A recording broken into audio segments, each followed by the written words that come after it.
নতুন রাজনৈতিক দল এনসিপির শীর্ষস্থানীয় নেতা জনাব সার্জিস এবং জনাব নাসিরউদ্দিন পাটোয়ারি সাম্প্রতিক সময় তারা যে রাজনৈতিক বিপত্তির মধ্যে পড়েছেন এবং বলতে গেলে একটা অসম যুদ্ধ করতে গিয়ে প্রায় প্রতিদিনই তারা যেভাবে লাঞ্ছিত এবং অপমানিত হচ্ছেন, এতে করে আমাদের রাজনীতির যে এই মুহূর্তে যে সমীকরণ, সেই সমীকরণটি আসলে উল্টে যাচ্ছে। মূল ব্যাপার হলো, যখনই আপনি কাউকে তুচ্ছ তাচ্ছিল্য করবেন, ওটা যাকে আপনি তুচ্ছ তাচ্ছিল্য করবেন তার জন্য একটা আশীর্বাদ হিসেবে দেখা দেয়। ফলে এখন সার্জিসকে এবং নাসিরউদ্দিন পাটোয়ারিকে যেভাবে পিটুনি দেওয়া হচ্ছে, আহত করা হচ্ছে, এতে করে তারা তাদের স্ব অবস্থানে আরও বড় হয়ে যাবে। শুধু আমাদের দেশ না, পৃথিবীর যে কোনো দেশে যখনই কাউকে খুব বেশি নির্যাতন করা হয়, জুলুম অত্যাচার করা হয় কার উপর, কিংবা কাউকে মূল ট্র্যাকের বাইরে রাখার জন্য প্রাণান্ত চেষ্টা করা হয়, সে মানুষটি সেখান থেকে বের হয়ে আসলে নেতা হয়ে যান। সেই প্রাচীন জমানাতে দাস বিদ্রোহ,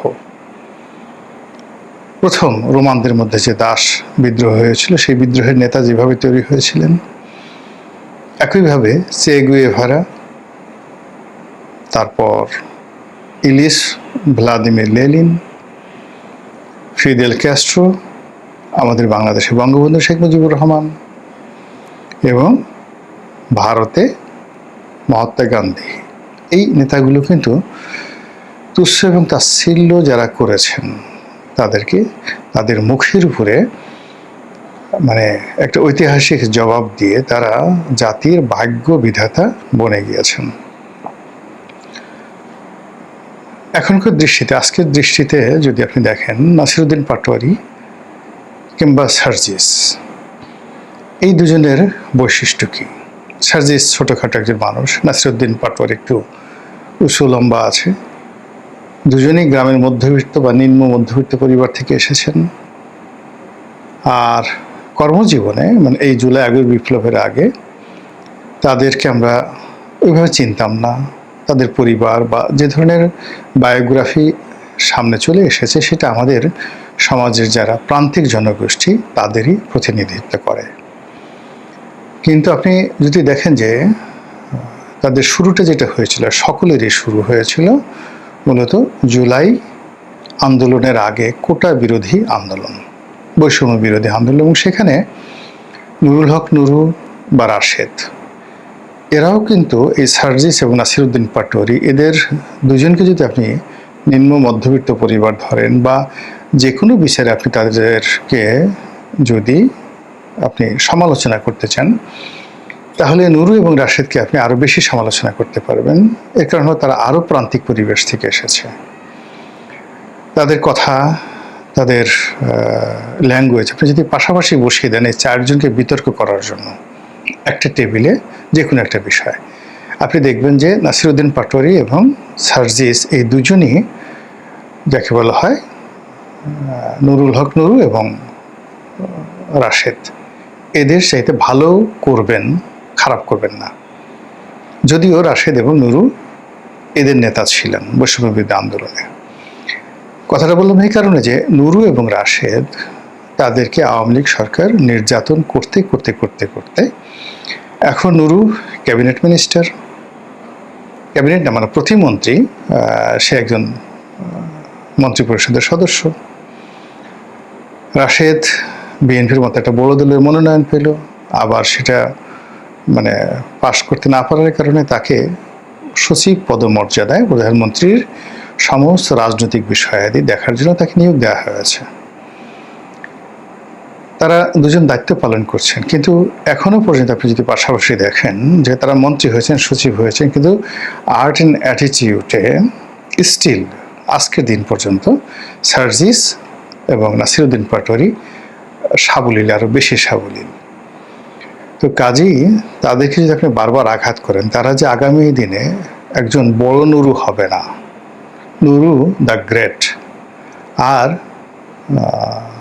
ধরেন এই রাশেদ দ্য গ্রেট বা রাশেদ দ্য বড় ভাই, আমাদের দেশে আছে না, রাফসান দা বড় ভাই, রাশেদ দা বড় ভাই, নুরু দা বড় ভাই, তারা যে হবে না তা কিন্তু বলা যাচ্ছে না। মূল ব্যাপার হলো যে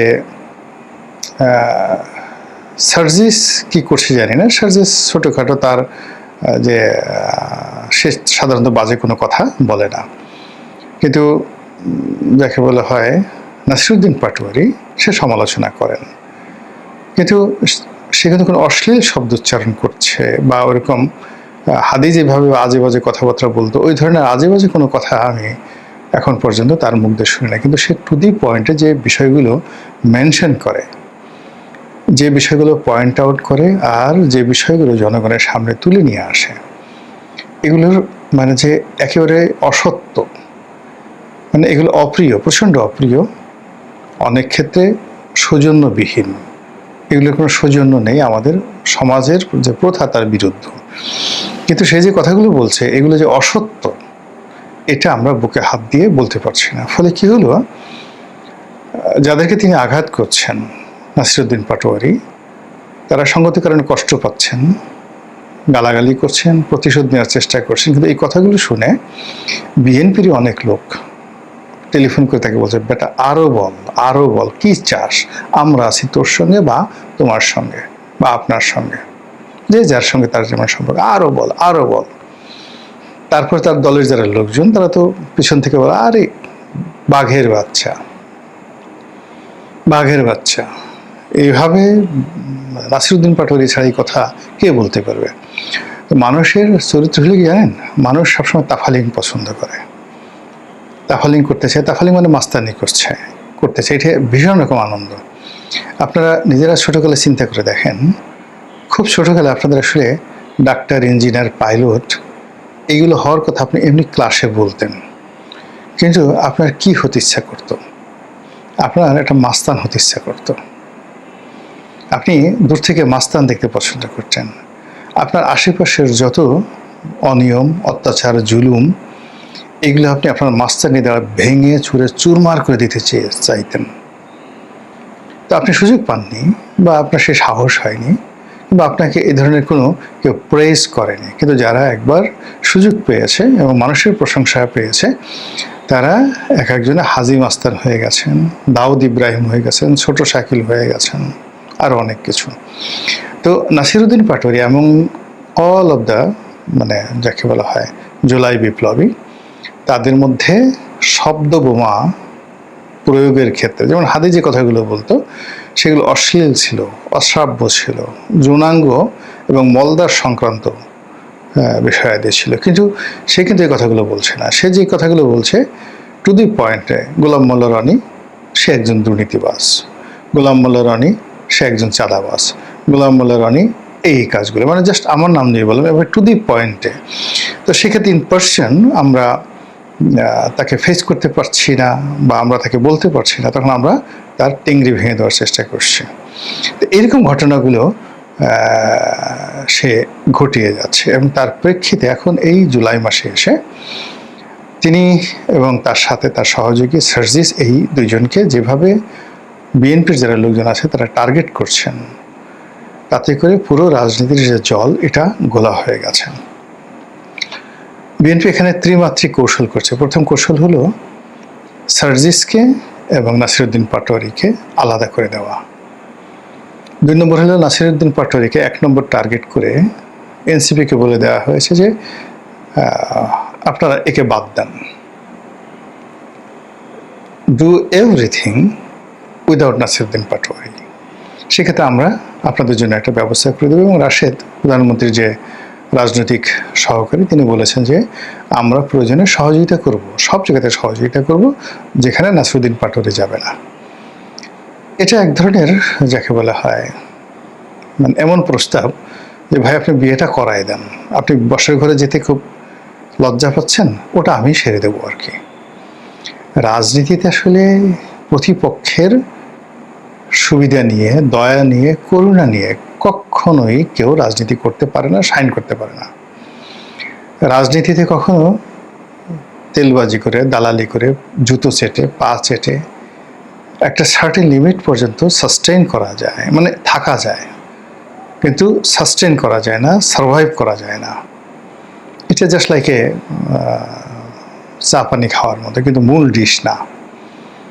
রাজনীতিতে টিকতে হলে লড়াই করে, সংগ্রাম করে করতে হবে।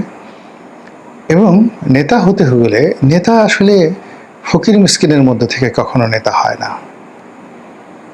নেতাকে অর্থনৈতিকভাবে সবল হতে হবে, সচ্ছল হতে হবে, অন্য সবার সাথে শিক্ষিত হতে হবে, মার্জিত হতে হবে, সবার চেয়ে সাহস বেশি থাকতে হবে। তো সেই ক্ষেত্রে আমাদের রাজনীতির একটা অকাল। অকাল হলো আপনি নাসিরুদ্দিন পাটোয়ারি বলেন, সার্জিস বলেন, তারপরে অন্যান্য যারা বলেন, তারপর তাদের প্রতিপক্ষ যে সমস্ত লোকজন কথাবার্তা বলছে ঠিক সেম এজের, তাদের সঙ্গে যদি আগের জেনারেশন, জাস্ট 1 থেকে 2 জেনারেশন আগের আপনি 100 জন রাজনীতিবিদ দেখেন, যেমন আপনি নাজিমউদ্দিন আলমের কথা বলেন, বিএনপি নেতা নাজিমউদ্দিন আলম, বা ফজলুল হক মিলন, আরো বড় নেতার যাওয়ার দরকার নাই। তো এই নাজিমউদ্দিন আলম বা ফজলুল হক মিলন, এই দুজন লোক বসে থাকবে, আর এনসিপির এরকম 1000 ছেলে মেয়ে বসে থাকবে ফেয়ার জায়গাতে। এদের সামনে 5 মিনিট কথা বলার মতো অবস্থা এখনো এনসিপির কারো হয়নি। তো কাজে এনসিপি ঠিক সেই যোগ্যতাটা অর্জন না করে তারা যে কাজটি করার চেষ্টা করেছে সেটা হলো তাফালিং, কত দ্রুত সেই মানুষকে আকৃষ্ট করা যায়। আর আকৃষ্ট করার জন্য অনেক কাজ আছে। আপনি যদি লুঙ্গি উঠিয়ে আপনার পুটু মেয়েকে দেখায় দেন, লোকজন আপনি মুহূর্তের মধ্যে ভাইরাল হয়ে যাবেন। আপনি যদি এই 400-500 লোক খেতে বসছে, সেখানে বসে মোটামুটি একটু বায়ু ত্যাগ করেন, সঙ্গে সঙ্গে আপনি ভাইরাল হয়ে যাবেন।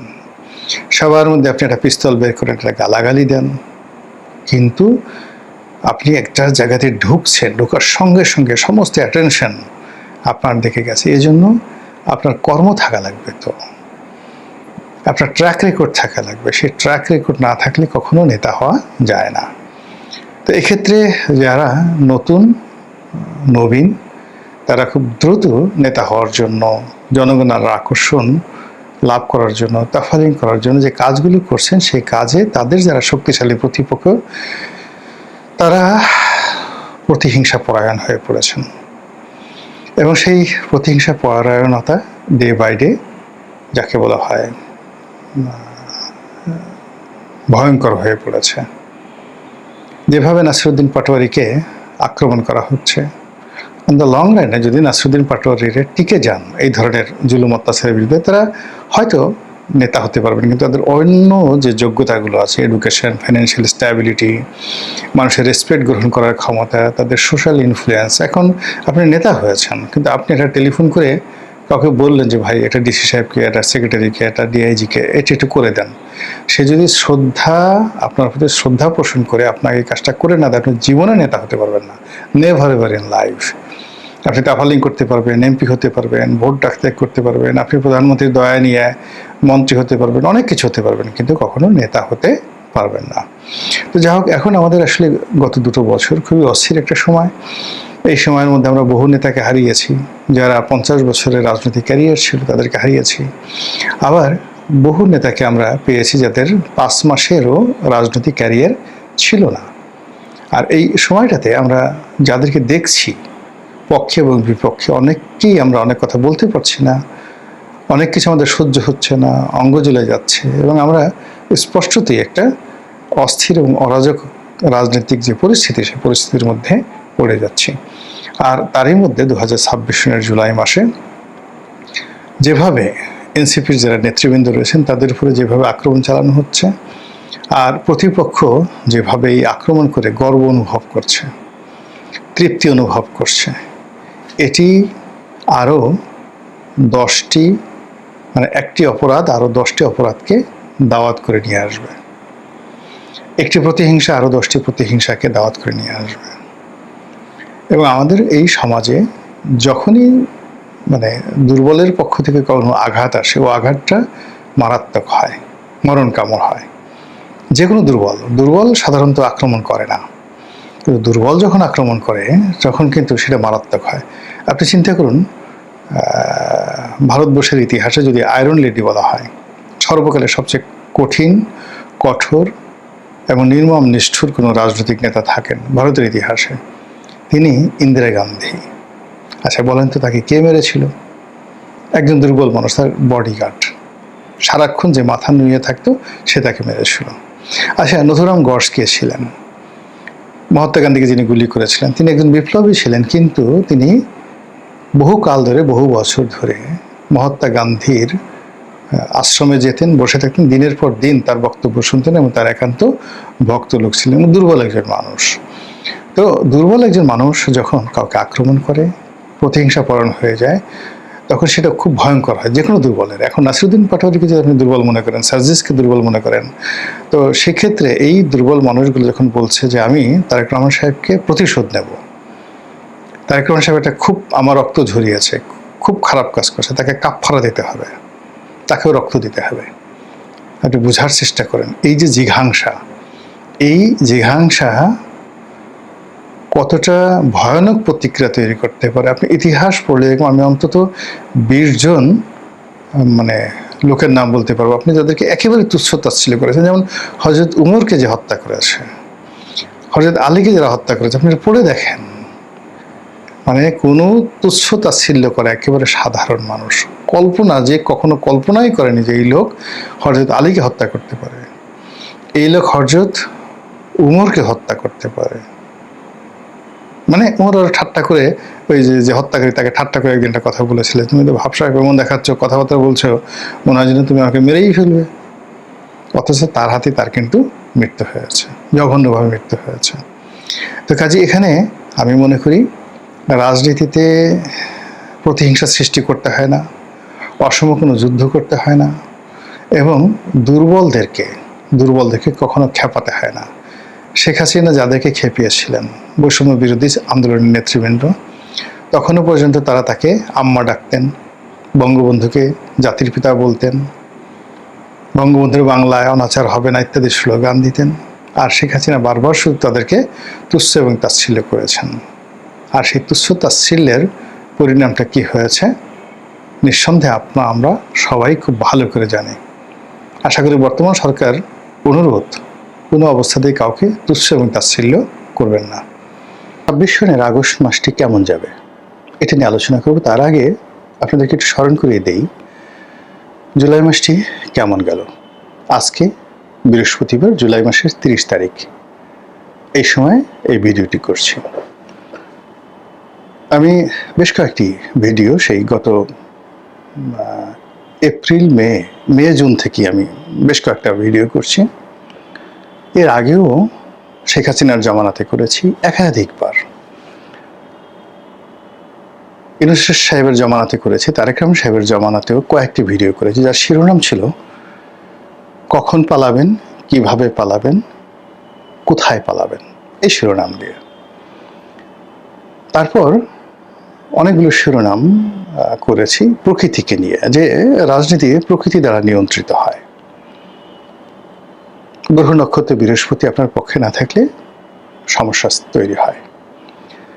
অনেকগুলো ভিডিও করেছি, যে ভিডিওগুলোর মধ্যে আমি সবসময় বলার চেষ্টা করেছি আমাদের দেশের কোন কোন মাসে কী কী রাজনৈতিক বিবর্তন ঘটে এবং কী কী পরিণতি ডেকে নিয়ে আসে বাঙালির জীবন। এই কথাগুলো আমি বলেছি। আবার আপনাদেরকে স্মরণ করে দেই যে এই আগের ভিডিওগুলো যেটা বলেছে, আমাদের দেশের যত অঘটন, সেই অঘটনের যে পরিস্থিতি, প্রেক্ষাপট, এগুলো ধূমায়িত হয় জুলাই মাসে। নমুনা তৈরি হয় চারিদিকে, দানা বেঁধে ওঠে, ঢেউ পড়ে চারিদিকে। আপনি বুঝতে পারবেন জোয়ার আসছে বা ভাটা চলছে। আপনি বুঝতে পারবেন যে সামনে জুলাই মাস দেখে আপনি বুঝতে পারবেন কালবৈশাখী নাকি সাইক্লোন নাকি সুনামি কি আঘাত হানবে। আর এই যে জুলাই মাসে যা কিছু সিমটম হয়, এটা বেসিক্যালি ঘটে যায় আগস্ট মাসে। আর আগস্ট মাসে যে ঘটনাটা ঘটে যায়, ঘটার পর ওঠার একটা ফল, আপনি ঘটনাগুলো পরীক্ষা দিলেন, পরীক্ষার ফলটা, এই ফলটা প্রকাশিত হয় সেপ্টেম্বর মাসে। এই জন্য আমি মানে আমার মতো করে আমি বলার চেষ্টা করছি, জুলাই, আগস্ট এবং সেপ্টেম্বর, এই 3টি মাস প্রতি বছরই আমাদের রাজনীতির জন্য, অর্থনীতি না, অন্য কোনো কিছু না, আমাদের রাজনীতির জন্য একটি ট্রায়াঙ্গেল, ত্রিভুজ, একটি বারমুদা ট্রায়াঙ্গেলের মতো, একটি ব্ল্যাক হোল। এবং এটা আমি 71 সন থেকে যদি আপনি প্রতি বছর 71, 72, 73 এইভাবে প্রতি বছর এই 3টি মাসকে আপনি মূল্যায়ন করেন, আপনি দেখতে পাবেন যে এখানে কি বিবর্তনগুলো ঘটে গেছে। এখন সেই দিক থেকে ধরেন এই জুলাই মাসে আমরা কি দেখলাম, যেটা 2024-এর জুলাইতে ছিল না, 2025-এর জুলাইতে ছিল না। এই জুলাইতে আমি দেখলাম, বা আমরা দেখলাম, এনসিপির সঙ্গে যাকে বলা হয় সাধারণ মানুষের একটা বিরাট দূরত্ব তৈরি হয়ে গেছে, যেটা গত বছর ছিল না, গত বছর শুরু হয়েছিল। এই সময়টিতে আমরা দেখলাম যে এনসিপির যে সকল নেতৃবৃন্দ রাষ্ট্রীয় প্রোটোকল পেত, পুলিশের কাছ থেকে, মিলিটারি থেকে, সরকার থেকে, এটা এবছর শূন্য হয়ে গেছে। এবছর আমরা নতুন করে দেখলাম যে এই 17 বছরের মধ্যে প্রথম ছাত্রদল, যুবদল, বিএনপির যারা লোকজন, তারা মারমুখী হয়ে গেছে, লড়াকু হয়ে গেছে, এবং বাটাম দেওয়া যাকে বলা হয়। এটা আমি আরো বেশ কয়েক মাস আগে থেকে বলে আসছি যে বিএনপি এভাবে চুপ থাকবে না, তারা প্রতিশোধ নেবে, হাতে, পায়ে, মুখে, শব্দে, যেখানে যেখানে। এবং এটা তারেক রহমান সাহেব তো দূরের কথা, আমি এই কথা তারেক রহমান সাহেব নন, তারেক রহমান সাহেবকে আমি 2018-19 সনে বলেছি যে ভাই, আপনি আসবেন, কিন্তু এই সমাজে বিএনপি, আওয়ামী লীগ, বিএনপি, জামাত, এদের মধ্যে এত বেশি যাকে বলা হয় কাদা ছোড়াছুড়ি হয়েছে, এত বেশি সংঘাত এবং এত বেশি দুঃখ, কষ্ট, বেদনা, ঘা তৈরি হয়েছে যে আপনি তো দূরের কথা, স্বয়ং প্রেসিডেন্ট জিয়াউর রহমানও যদি আসেন, আপনারা নিয়ন্ত্রণ করতে পারবেন না। এই ঘটনাগুলো ঘটবে, এবং এই ঘটনাগুলো ঘটার ক্ষেত্রে ঘটে যাবে, তারপরে আপনি কিভাবে পরিস্থিতি সামাল দেবেন সেটি নিয়ে চিন্তা করেন, কিন্তু আপনি ঘটনা থামাতে পারবেন না। এই কথাগুলো আমি তাকে 2019 সনে বলেছি জনাব তারেক রহমান সাহেবকে। তিনি বলেন যে রনি ভাই বলেন কি, এটি কেন হবে? আমি বললাম যে এটা তো হলো আপনার 5 থেকে 6 কোটি লোক বিএনপি করে, এখন প্রতিটি জায়গাতে, এই যে যেমন এখন হবিগঞ্জে যে ঘটনা ঘটলো, আপনার কাছে কি মনে হয় সালাউদ্দিন সাহেব শিখিয়ে দিয়েছে, রাশেদ শিখিয়ে দিয়েছে, তারেক রহমান সাহেব শিখিয়ে দিয়েছে? ওখানে অটো, ইট হ্যাপেন্ড অটো। আবার তারা এই যে যাকে বলা হয় সিলেটের গোলাপগঞ্জে গিয়ে তারা আবার লাঞ্ছিত হলো, এটিকে তাকে কেউ শিখিয়ে দিয়েছে? কখনো শিখিয়ে দেয়নি। এখন এইভাবে যদি তারা ফেঞ্চুগঞ্জে যায়, এইভাবে যদি তারা শায়েস্তাগঞ্জে যায়, নারায়ণগঞ্জে যায়, মানে প্রতিটি জায়গাতেই কতগুলো সমস্যা তৈরি হয়ে আছে। BNP versus Jamaat, Jamaat versus Awami League, Awami League versus BNP, BNP versus NCP, এরকম প্রতিটি রাজনৈতিক দলেরই এই সমস্যাগুলো তৈরি হয়ে গেছে, এবং এগুলো অটো প্লে হতে থাকবে। এবং এই জুলাই মাসে বিএনপির ওই যে এনসিপির ওই ঘটনা দেখলাম, তারা মার খাচ্ছে, প্রতিবাদ করতে পারছে না, বাধাপ্রাপ্ত হচ্ছে, তাদের কণ্ঠ দুর্বল হয়ে গেছে, তারা আত্মসমর্পণের ভঙ্গিতে, এবং তারা এখন কিংকর্তব্য বিমূঢ়, তাদের যারা প্রমোটার দেশে এবং দেশের বাইরে, তারা হতবিহ্বল হয়ে পড়েছে। আর দ্বিতীয়ত, যারা তাদেরকে মারছে তারা এখন ভীষণ রকম মানে আহ্লাদিত, তাদের হাত নিষ্পিস করছে, তারা আরো মারতে চায়, তারা মজা পেয়ে গেছে, ভীষণ রকম মজা পেয়ে গেছে। তো এটা যখন মানে বিএনপির এই যে বিবর্তন, সে ঘুরে দাঁড়িয়েছে, ঘুরে দাঁড়িয়ানোর পরে এইভাবে জুলাই মাসটা চলতে থাকলো। আগস্টে গিয়ে দেখা গেল বিএনপির সাথে সাথে সমমনা অন্যান্য যে দলগুলো আছে, অর্থাৎ এখানে বিএনপির সাথে যে ছোট ছোট দলগুলো আছে, তারাও এই এনসিপি এবং জামাতের লোকের সাথে মারামারি করতে চাইবে, তাদেরকে পিটিয়ে কাঁঠাল পাকানোর মতো করে নিজেদের হাত পাকানোর চেষ্টা করবে। এবং এটা যখন একেবারে চূড়ান্ত পর্যায়ে পৌঁছে যাবে, তখন দেখবেন জাতীয় পার্টি, আওয়ামী লীগ, জাসদ, তারপর শেষে অন্যান্য যে সকল বামপন্থী দল রয়েছে, ইসলামিক যে সকল দল রয়েছে, আওয়ামীপন্থী ইসলামিক গ্রুপগুলো আছে, তারা হই হই রই রই করে এই শ্রেণীর শত্রু মানে বিএনপি যাদেরকে আক্রমণ করছে তাদের উপরে তারা আক্রমণ করবে। ফলে কি হলো, প্রথম আক্রমণ যেমন বিএনপি কন্টিনিউয়াসলি করে যাচ্ছে, প্রথমে এরকম অসংখ্য আক্রমণ হবে, বিএনপি বুঝতেই পারবে না আক্রমণ কারা করছে, তারা মনে করবে হয়তো বিএনপি লোকই করেছে, কিন্তু পরে দেখা গেল আওয়ামী লীগের লোক এই কাজগুলো করেছে। করতে করতে পুরো দেখা গেল মাঠ ছাপা হয়ে যাচ্ছে।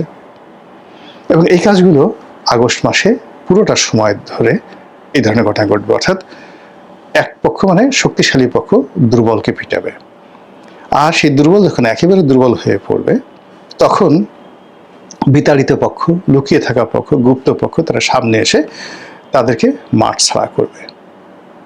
এখানে আপনি গিয়ে দেখুন এবি পার্টির কয়েকজন নেতা, জামাতের কয়েকজন নেতা, তারা ইতিমধ্যে অনেকগুলো আশঙ্কা প্রকাশ করেছেন যে আওয়ামী লীগের বিভিন্ন সাইট থেকে তাদেরকে তাদের ছবি আর্ট করে তাদেরকে যেভাবে হিট লিস্টে রাখা হচ্ছে, যেভাবে হুমকি দেওয়া হচ্ছে, আবার বিএনপি নেতাকর্মীরা তো এই সমস্ত সাইট থেকে না, তারা ডাইরেক্ট বলছে যে টেংরি ভেঙে দেবো, টাক ফাটিয়ে দেবো, এই ধরনের একটা লোকের চোখ উঠাই ফেলছে, মানে হবিগঞ্জে চোখ উঠিয়ে ফেলছে এই সময়টাতে। আপনি বুঝেন ক্রোধ কোন পর্যায়ে আছে।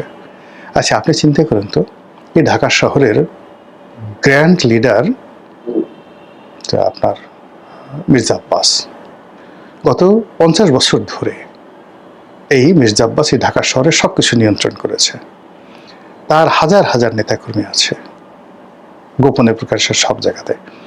আচ্ছা, এই যে মির্জা আব্বাস যে অসুস্থ বা সে যে সেখানে পড়ে আছে, কার জন্য পড়ে আছে, কি কারণে পড়ে আছে, সে তো বহুবার বহু মানুষের কাছে কেঁদেছে। এখন তার যারা নেতাকর্মী যখন দেখবে এরকম দুর্বল হয়ে গেছে নাসিরুদ্দিন পাটোয়ারি, তখন যদি তার নেতাকর্মী যারা আছে এরকম একটা অকারেন্স ঘটায় ফেলে, তখন আপনি কি করবেন বলেন?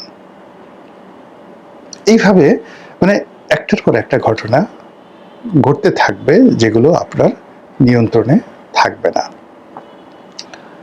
তাহলে এর থেকে এই যে প্রকৃতিতে এই ঘটনাগুলো ঘটছে বা ঘটবে, এর থেকে পরিত্রাণের উপায় কি?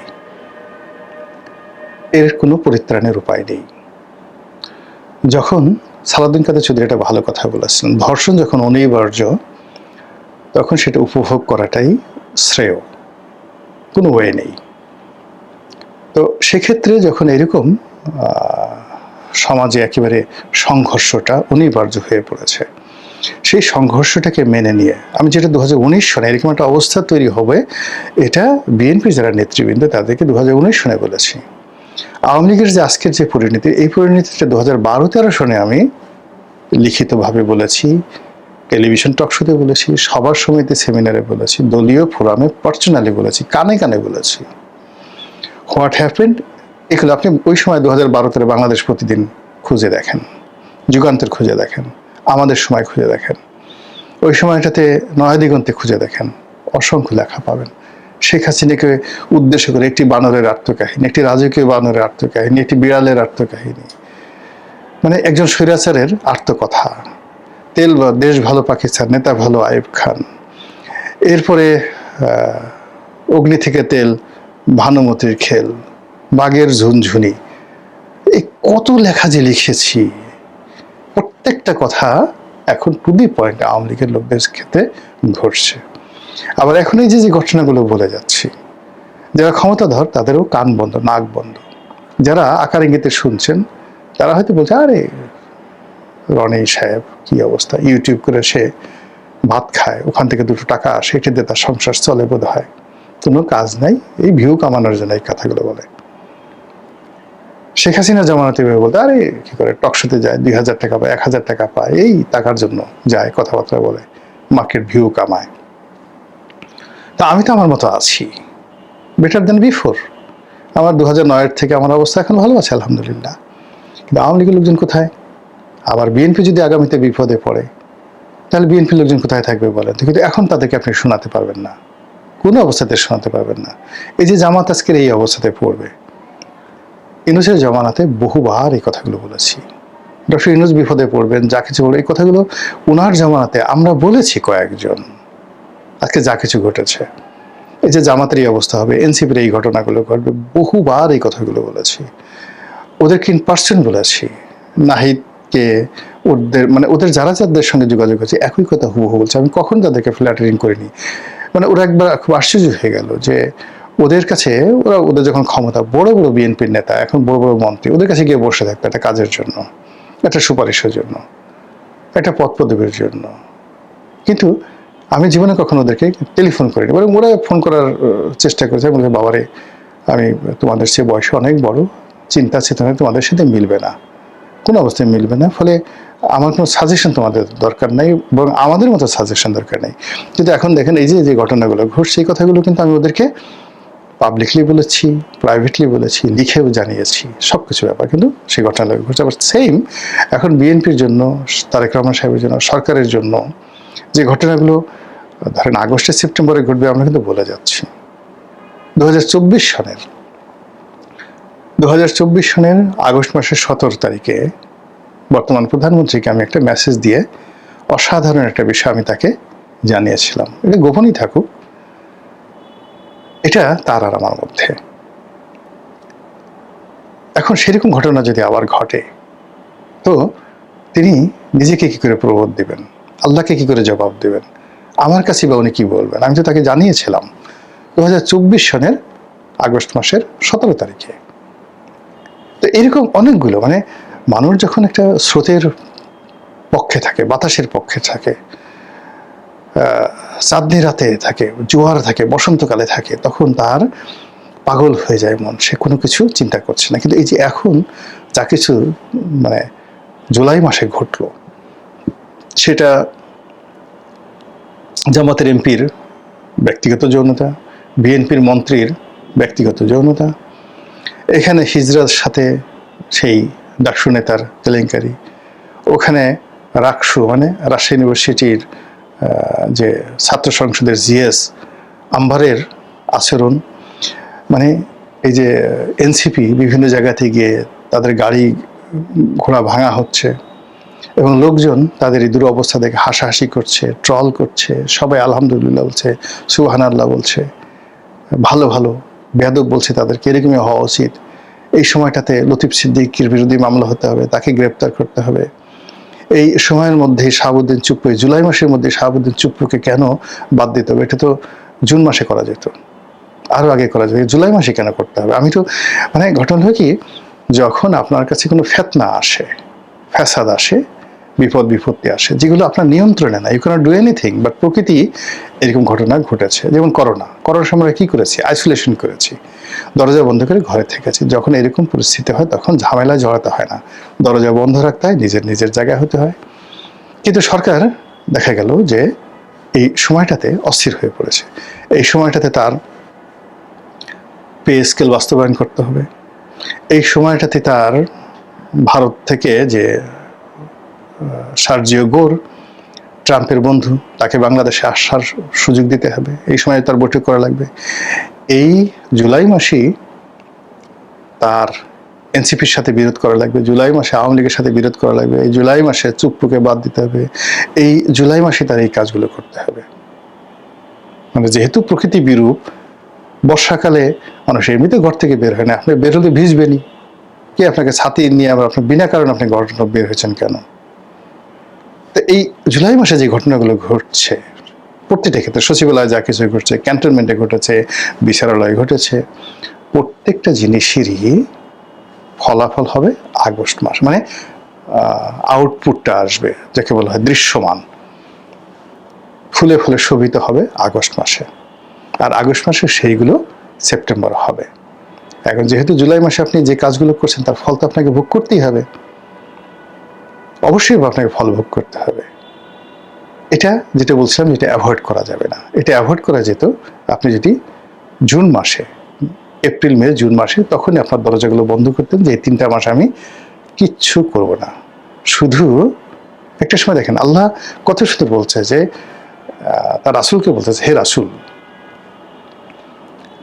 আপনার উপর আমার যে দিন, এটা আমি পূর্ণতা দিয়েছি। এই সময়টাতে আপনি আর কোনো কিছু করেন না, আপনার প্রতি যে নিয়ামত দেওয়া হয়েছে এটা শুকর গুজার করুন এবং তওবা ইস্তিগফার করতে থাকুন। মানে যখন মানুষের সুসময় আসে তখন এটাকে সেলিব্রেট করতে হয়, ঝামেলায় জড়াতে হয় না। আর মানুষের যখন দুঃসময় আসে নড়াচড়া করতে হয় না, চূড়াবালির মধ্যে পড়লে মানুষ যত নড়বে তত বেশি গভীরে যাবে। এ তো প্রাচীন কথা। তো সেই দিক থেকে আপনি দেখেন সরকার, এনসিপি, অন্যান্য দলগুলো যেভাবে একটার পর একটা ঝামেলায় জুলাই মাসে করলো, এর ফলাফল কি আগস্ট মাসে আসবে না? অবশ্যই আসবে। আর সেই ফলাফলটা সেপ্টেম্বর মাসে গিয়ে কীভাবে পূর্ণতা পায়, শুধু আজকের এই ভিডিওটা স্মরণ করুন।